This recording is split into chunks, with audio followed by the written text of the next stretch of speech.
So this tutorial is going to just talk to you a little bit about different masking techniques.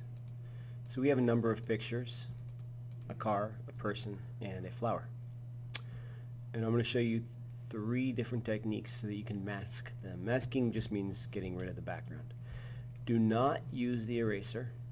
That is an amateur way of doing things. Oops. And you don't want to do that anymore, period, for the rest of the year. So let's say that we're trying to get rid of the green background here. What I would recommend doing is getting the magic wand, because it's such a straight, green. It makes it really easy for us. Change the tolerance to 100. Now, the higher the tolerance, the more it's going to get. So if I were to set the tolerance to the max number, which is I think 255, it's going to get anything that has any green in it whatsoever, which includes all that stuff. If I set that tolerance to 1, it's going to get all the green, but it's going to miss a lot of these areas. So you want to be somewhere in the middle. For a green screen, I think probably something close to like 100 should be fairly reasonable. Now, you'll notice there's little spots right here. If you don't set contiguous off, it'll only find green areas that are touching. So it will not select that. So you want to uncheck contiguous in this case. Not always, but sometimes. So it looks like it did a pretty good job. You can see there's a few areas here. You can hold down shift and click on those.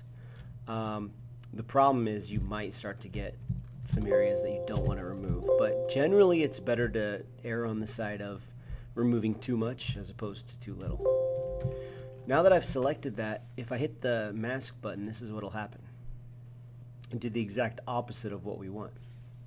So what I'm going to do is I'm going to right click, invert my selection, or select inverse. Then I'm going to create my mask, and this is what we're left with. Now you'll notice that it's a little jagged, and there's going to be a way we can fix that. So the first thing that I want to do is I want to make sure that this occurs, and then Control Z it, because you want to make sure your selection has been inverted. Once it has, what I'm going to do is I'm going to go to my selection, and I'm going to actually, let's go ahead and do this. Let's create our mask, and then you'll notice under properties here it's got all this information. Click on select and mask. Change the view to let's do on white or on black maybe, and let's turn the opacity up, and you can really now see a nice sharp outline. Go to edge detection and pull the radius up a little bit, and you might find that it starts to kind of smooth it out a little cleaner. But you see a little bit of green, no problem. We're going to shift the edge in a little bit, and you can see that that green disappears. Let's smooth it out a little so those jagged lines go away, and give it a teeny bit of a feather, which just softens it up, and that should only be like maybe half a pixel. And contrast, let's see if that does anything helpful. I'm not seeing that do much. Maybe smooth it a little bit more so that those jagged lines go away. You go ahead and just play with this until you like it, but let's look at the difference. This is where we were at before, and this is after. So that's a huge improvement. Did a really good job of getting rid of the green screen. Congratulations to me. Now let's focus on this one, this flower. How do we get rid of it? Well, I turned her off for now. This might be a good opportunity to use a quick selection tool, and the reason why is because the magic wand's not really going to work, because there's just a lot of stuff around it. So if I set the magic wand to like 20, you can see that there's just too many things going on around it, and it's just kind of hard to get. So this would be a better opportunity to use the quick selection tool. When you want to get rid of a selection, by the way, just do a quick Control D. Again, that's Control D as in dog. Go into the quick selection tool. All you have to do is just click and drag on the thing that you want to select, and hope that the computer does a good job figuring it out. I want to not get this area, so I'm going to hold down Alt and click on that and hope that the computer can kind of figure out to deselect that little section right there. Alt again will deselect, and just regular clicking will select. This part's a little tricky, but no big deal. You can do it. Hold down Alt to deselect this little section, and let's get the rest of the leaves. It pretty soon will realize, oh, you want to get everything green? Cool, got it. Deselect this little a bit. You might have to make your brush smaller. That's fine, do that. Deselecting that. If it's too small, it does kind of take a while, so yeah, like that. You want it to be probably close to 5 pixels, but if you need to go back and forth, no worries. Got all that. Okay, let's deselect this little section. It'll quickly realize, oh, sorry, I didn't mean to get that. And maybe this little bit right there, and this little section. Okay. Now that we have that selected, once again, we're going to click on the mask button. Did a pretty good job. Let's go ahead and go to select and mask. I have it on black already, which makes it easier for me. You could try it on white. Sometimes it's, or an overlay or whatever. That's pretty good actually, so we can see the contrast there. Not bad. Let's try a little bit of smart edge detection. Click on smart radius. Let's give it a little bit of smoothing, and then let's shift up the contrast. In this case, I don't think feathering is really going to be necessary. I think Beth did a pretty good job as is. So I'm okay. If you need to shift your edge in a little bit, remember you don't want any of the outside stuff. It's better to go that direction. Okay, I'm done. Oops. I'm going to click OK.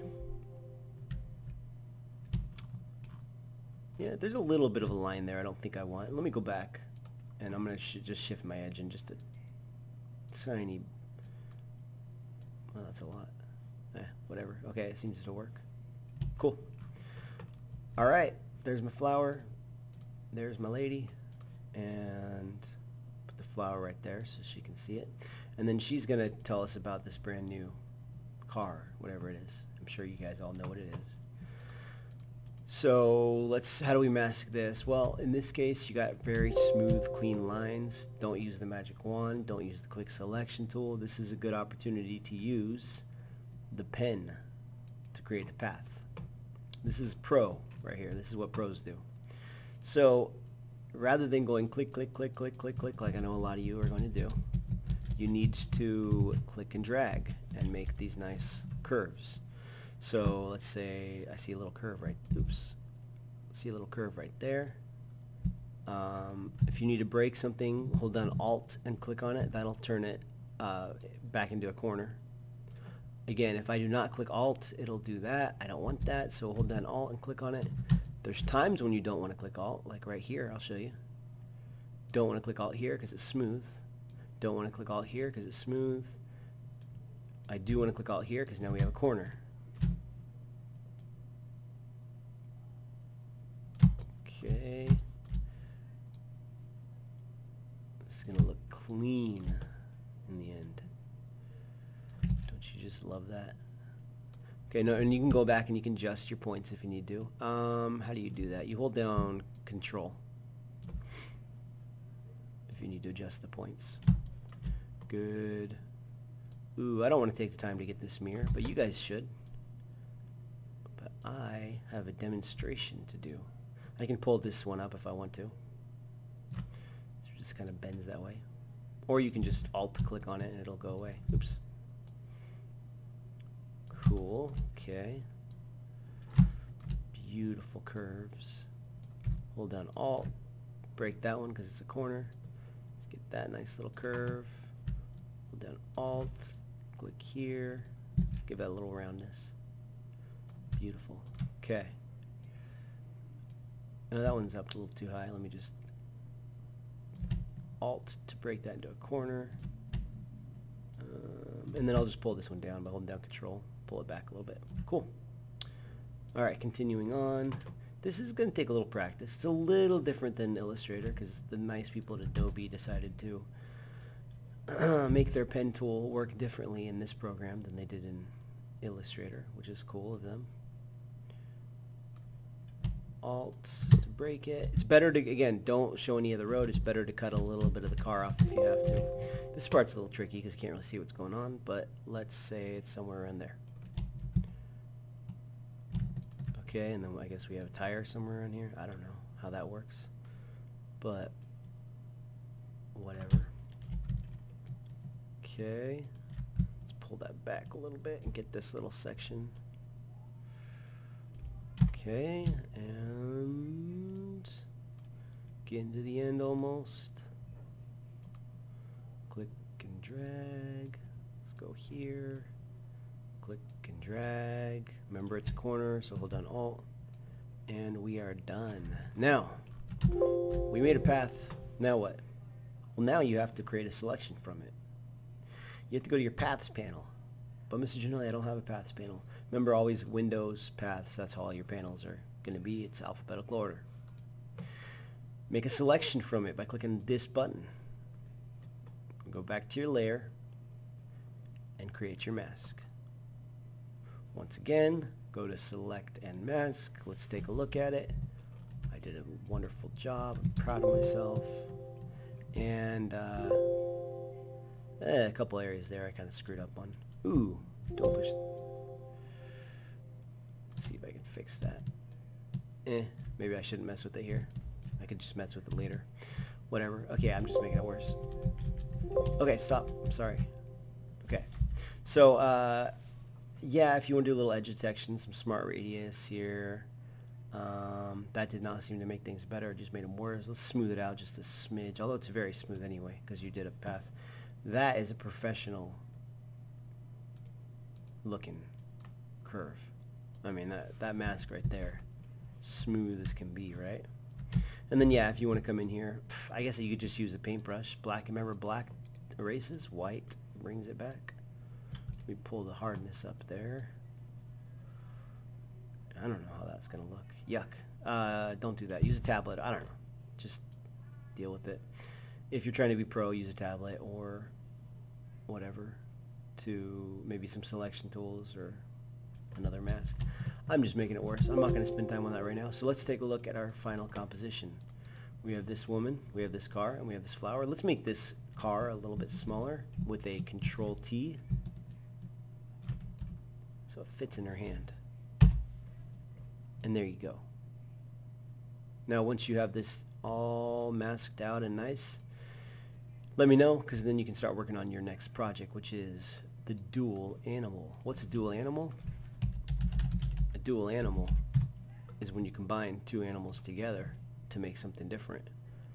Like, I don't know, I don't have any examples of it online, but I'll show you some later.